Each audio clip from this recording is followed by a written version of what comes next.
Dr. HEIKE OBERLIN, whom we would like to call Dr. Priya. Her Indian name is Priya, who is heading the Department of Indology as professor and head in Tübingen University, Germany. I invite Professor HEIKE OBERLIN. As I told you, we Kerala people, we call her Dr. Priya. I invite her. People may be thinking, why? What is the connection between Natya and she is going to talk on theater? What is the relation between Natya and Vyakarana? The put in one session? No, both are related to Vedas. One is Upaveda, other one is Veda Anga. And it is more than Upaveda, it is the essence of all Vedas. Natya is, Bharadamuni says that, Jagraha Pathya Mrigveda, Samabhyo Geetamevacha, Yajurveda Abhinayan, Rasan Atharvanadapi. So, Natya is the essence of all the Vedas. So, that is the propriety of including this paper here. Dr. HEIKE OBERLIN, she is a student of Kerala. She studied in Kerala Kalamandalam, where she studied ancient Indian theatre, that is Kūtiyattam, which is the traditional theatre of Kerala. I invite her to present her paper. Professor HEIKE OBERLIN. Yeah, thank you. I will, first of all, I will share my screen. Oh, I fear I have to do it again because I have a video clip and I have to share the audio also. Sorry, I have to do it again. So you should be able to see now my PowerPoint presentation. Bahumanapeta Murali Madhavan. Saha Pravartakarum Suhritukalum Evarkum Ende Namaskaram. Thanks to the Kandalur Shala for organizing this wonderful conference and inviting me to present a paper on female performers in Kerala Sanskrit theatre, which will take about 20 to 25 minutes. So we make now a quite big transition from Panini's Sanskrit grammar to Kerala Sanskrit theatre. Tomorrow, on Monday, there will be more presentations on Kūtiyattam, on the Sanskrit theatre of Kerala. But since our semester is not yet over in Tübingen, I'm unfortunately only be available sporadically on weekdays. So I came somehow in the Paninian session, but which was very fascinating for me to listen because while studying Indology, of course, we had also courses on Panini, but it is not my main subject.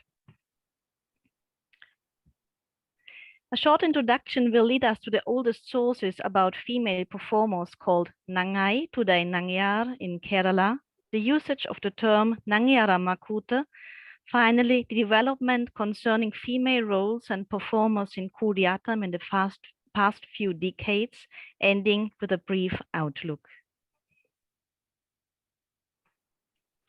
India is immensely rich in dance and theatre forms.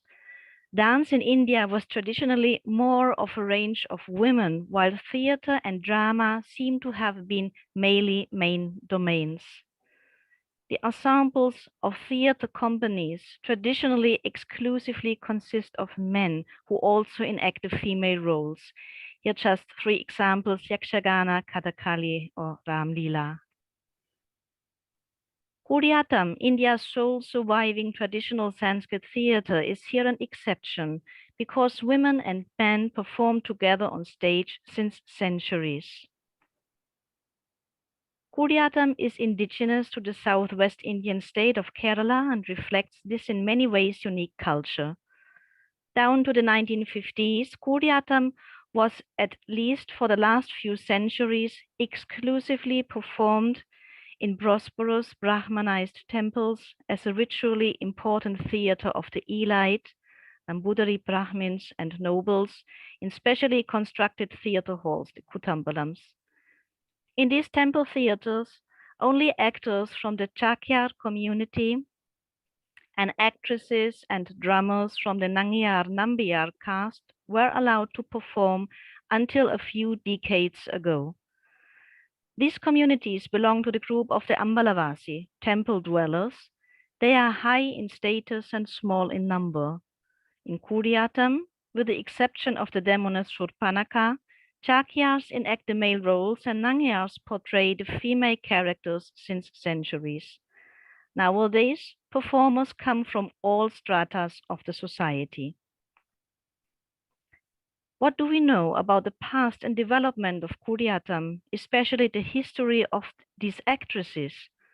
Let us go on a journey through time together.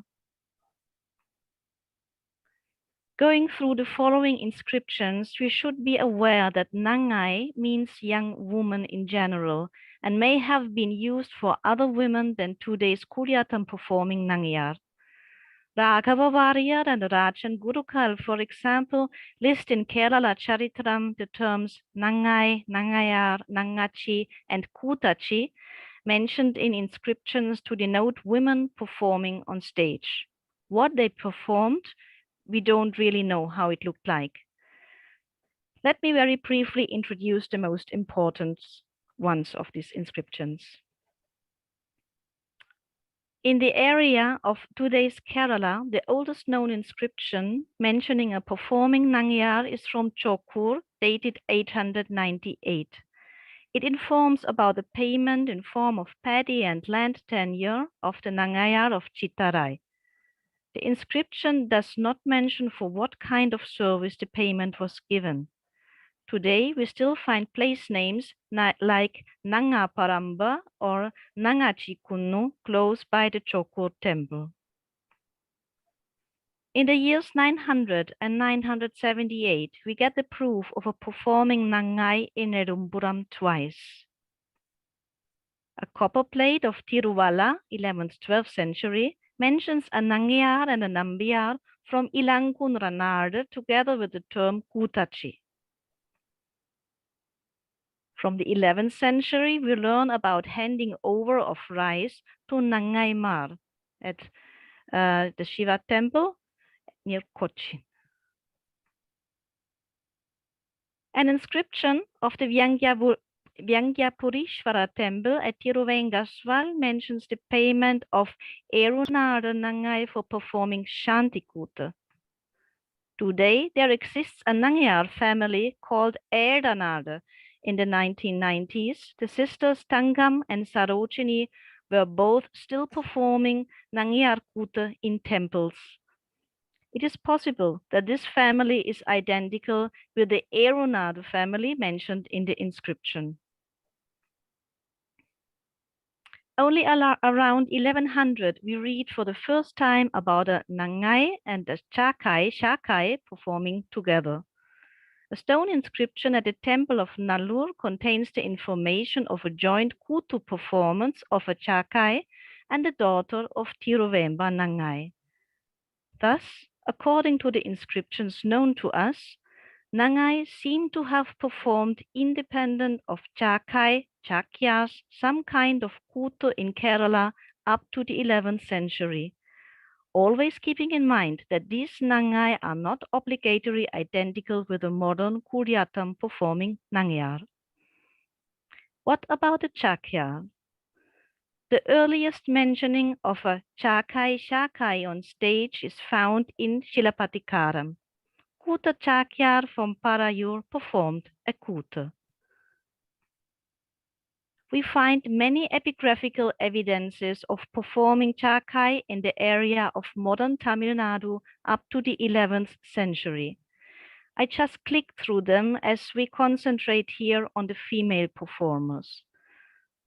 So we have here 848, a Arya Kutu performance by Cākkai, then 1041, another Cākkai Kuta, a Tamila Kuta. Here we have another Cākkai or Cākkai Kuta. While going through these inscriptions, I observed that Cākkai, Cākkai start to be mentioned only in the 11th, 12th century in inscriptions originating from the area of modern Kerala. the same time when the recordings stop in Tamil Nadu. In the year 1172, a copper plate tells us about a Cākkai Kūtu performance carried out by Cākkai Mar in the Thiruvananthapuram district. Thus, it seems that performing Cākyars, Cākkai, have come over from today's Tamil Nadu to the area of modern Kerala only during the 11th century. Up to then, in Kerala existed some kind of ritual performing art or arts carried out by Nannai. It is possible that these performance traditions joined during the 11th, 12th century in Kerala and started to form what we call today Kūtiyattam performing together. This assumption can be underlined by two orally transmitted legends. The Kūtiyattam performing families tell about a reform of utmost importance of the then existing theatre by King Kulashekara Varman, who either lived in the 9th, 10th century or in the 11th, 12th century. We can't clearly date him. But it's exactly the time when the theatre traditions seem to have converged and, of course, seem to have undergone a reform more than necessary under such new circumstances. The second legend tells us about the first Cākyar actor who once came as part of the retinue of a Perumal king from Tamil Nadu to Kerala. Hence, we could understand the acting together quite literally as the melting together of formerly independent stage traditions by the Nannai or Nangiyar Nambiyar and by the Cākyar, Cākkai. In any case, we can trace back the roots of performing Nangiyar as part of what we call today Kūtiyattam to the 11th, 12th century, and even performing obviously some kind of Kūtu on their own to the 9th century. We do not have time today for a closer look on the development of the performative structure of Kūtiyattam. It is full of features that clearly have a Kerala background. Just one example of a possible connection to the Vedic traditions of Kerala, and this is the main topic of this conference. The Uttariya, a cloth coiled to a thick rope wrapped and worn above the left shoulder, is used, for example, in the last night of an Angulyankam performance as an important token to identify Sita. Here we can see this red Uttariyam, as well as by the Nambiyar, when he performs the so-called Nambiyar Tamil on the last night of Angulyankam. On the right is the traditional costume of the Nangiyar Rammas, including an old coiled Uttariyam. This term Uttariya is also used for the robe employed in the same way during the Agnichayana by the Yajamana, the sacrificer, and by his wife, the Patni. You can see it here. There are more possible links, like the representation of certain characters. Here the Yajamana on the left and Vasantaka and Kūtiyattam on the right, or the use of the very complex hand gestures in both traditions. They are differently, of course, in use, but still that Kerala developed such an exact hand gesture language in Kūtiyattam, including signs for grammatical case endings and so on.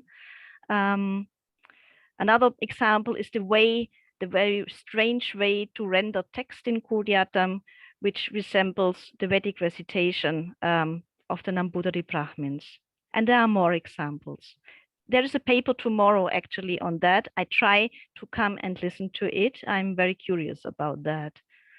Who has possibly influenced whom in which way is, as usual, very difficult to find out nowadays.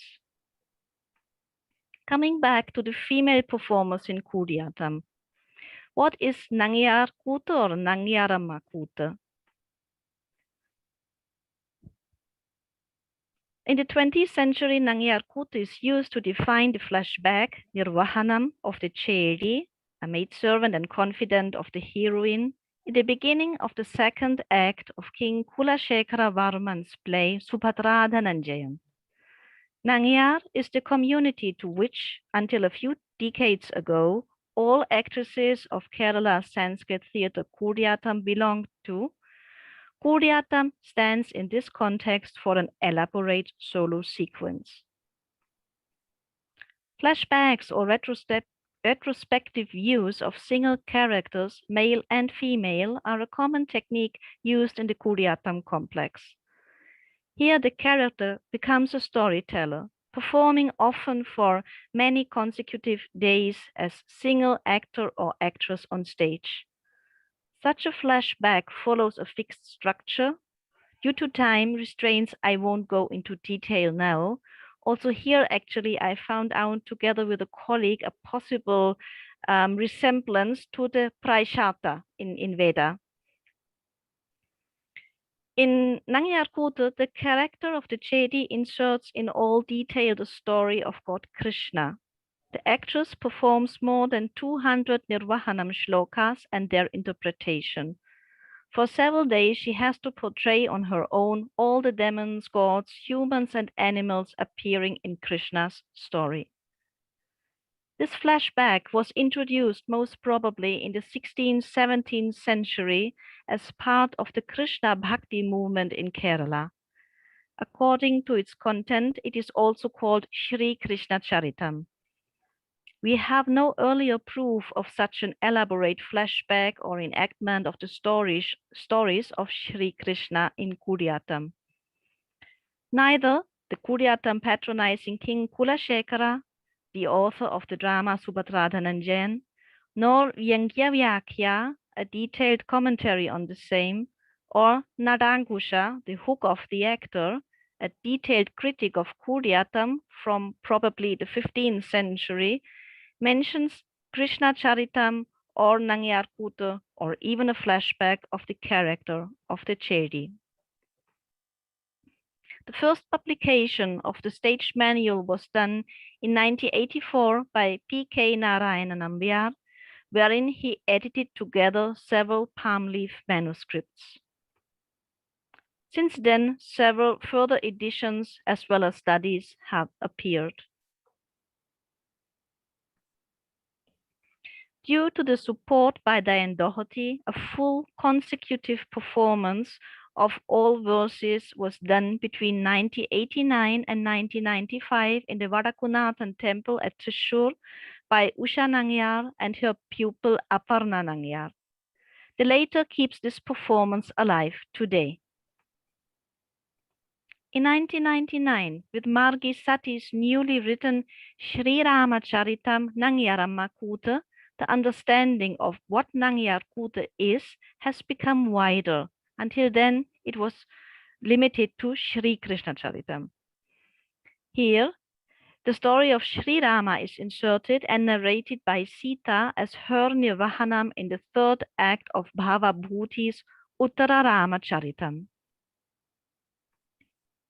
Nowadays, nearly any flashback sequence of a female character taken from an old stage manual or composed recently are called Nangiyar Kūta. Here just two examples, Draupadi from 2014 or Gita Govindam from 2019. In the 20th century, temples once rich, hosting Kūtambalam theatre halls and conducting performances on an annual basis, lost their holdings in the wake of radical land and social reforms. In order to survive, Kūtiyattam had to quit this environment and present itself on secular stages. Performance working merely as a ritual could still be observed in the 1990s when I was studying myself at Kalamandalam. I give you a short video example taken by me of Erdanada Sarojini Nangiyar in 1996. She was trained to conduct a ritual on stage, thus coming from the right family, doing the right movements and recitations in the right order to the right time at the right place. Facial expressions, invoking or showing sentiments are not important for serving this purpose. Her costume and makeup used are already more or less history. her quick movements and jumping without lifting the legs too high because of the old costume with a front open skirt as well.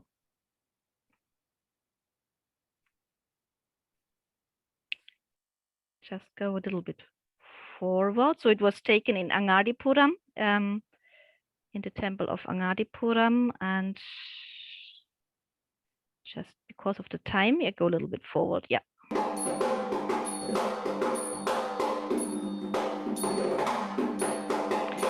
So her movements are quick. She's not making use of her face or eyes at all. She was never trained to do so. One mirave, no edakya. Trem kiti, takukukum, trem. So it's the same movements like we know today, but small and quickly done, showing that the character is going from one place to another, a female character.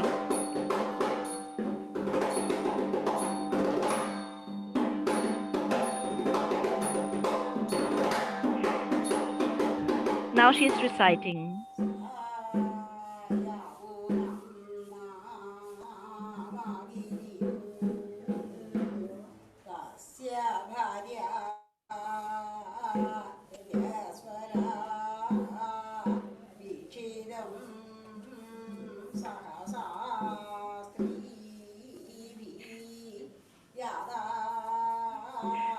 Just a second, I'll complete it.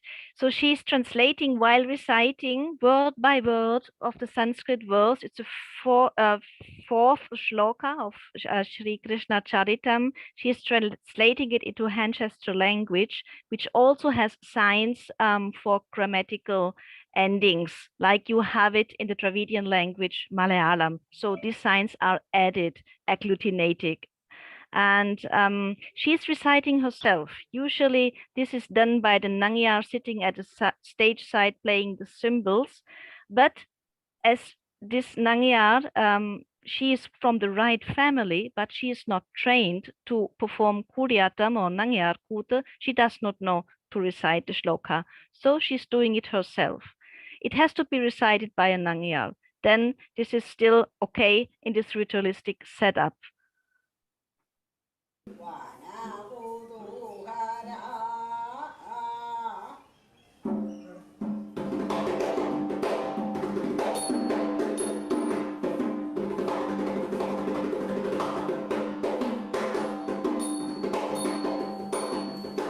And also I go again, whoops, I want to go a little bit forward to the end. So the performance at that day, some of you have seen maybe Kūtiyattam performances, they can last a whole night. Usually they last 2, 3, 4 hours or even 7 to 8 hours. Her performance lasted 15 minutes. So she just did what had to be done. And there was one old lady, there was myself and one old lady in the audience. And I'll just also show you how unspectacular the end is, how she's leaving the stage then.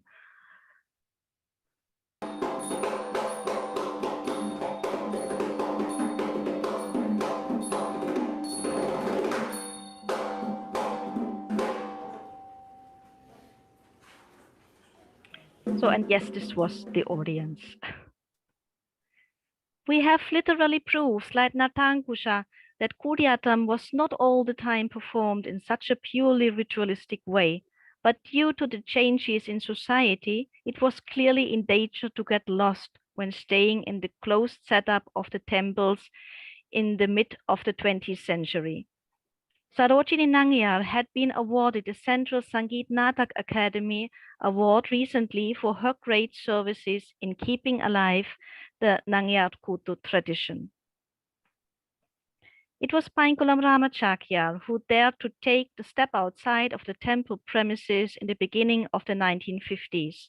A big step indeed.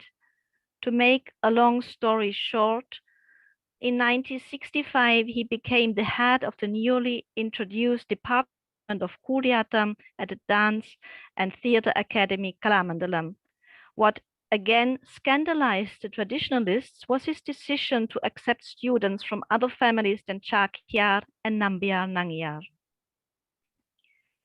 We keep concentrating on the female performers. So in 1971, my teacher, P.N. Girija, a young Musat, joined for learning the female parts. So she was the first non-Nangiyar. It was in 1974 that with Sailaja, a Nayar girl, a student lower in status than Cākyar, Nangiyar, and Nambiyar, joined.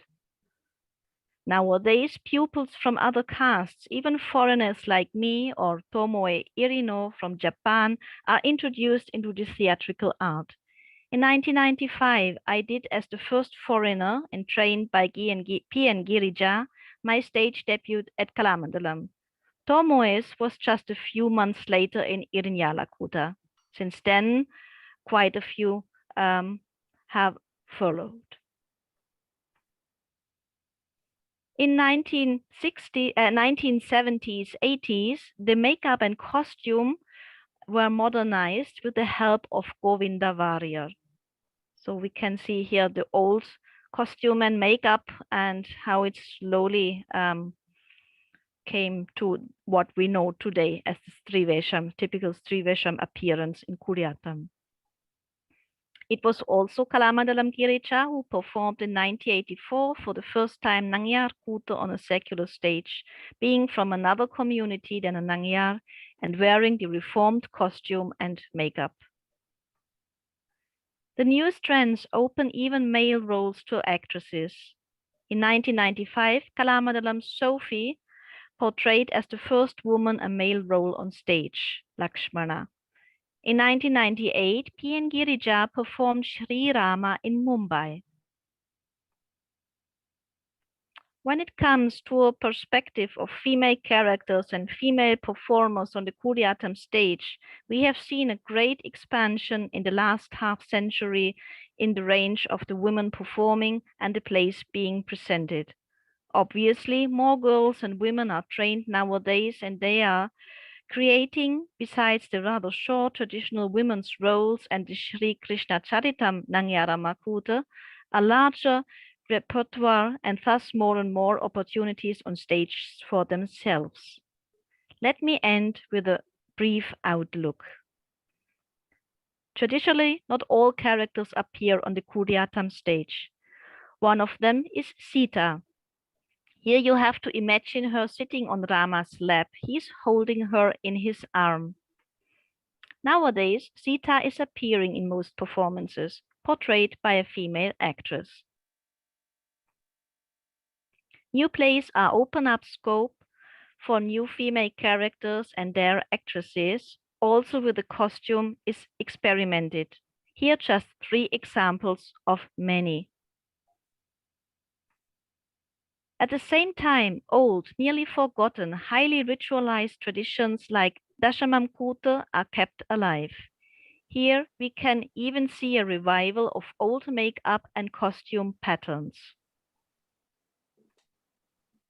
Sveta Nangiyar did her stage debut in 2016 wearing a modern wooden crown but the old red makeup. Here with her grandparents, her grandfather is P.K. Narayana Nambiyar.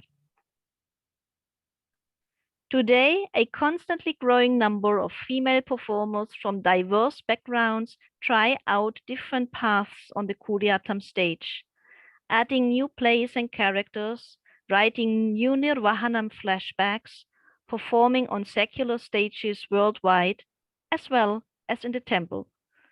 At the same time, some revive temple duties and experiment with old makeup and costume patterns. All these actresses are very much part of an extremely lively theater tradition, testing its boundaries, trying out different directions at the same time. In doing so, they contribute to the continuation and further development of the whole Kūtiyattam complex. As they are in constant discussions about what works and what doesn't, we can be curious of what is going to come in the next few years. Thank you. Namaskaram.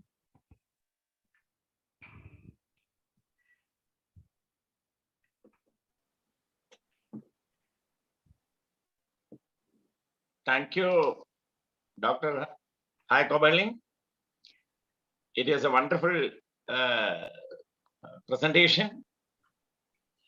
We could see, we feel that we are sitting in the temple and Vadakanatha temple and seeing the Kūtiyattam. Such an atmosphere has been created by you through your videos.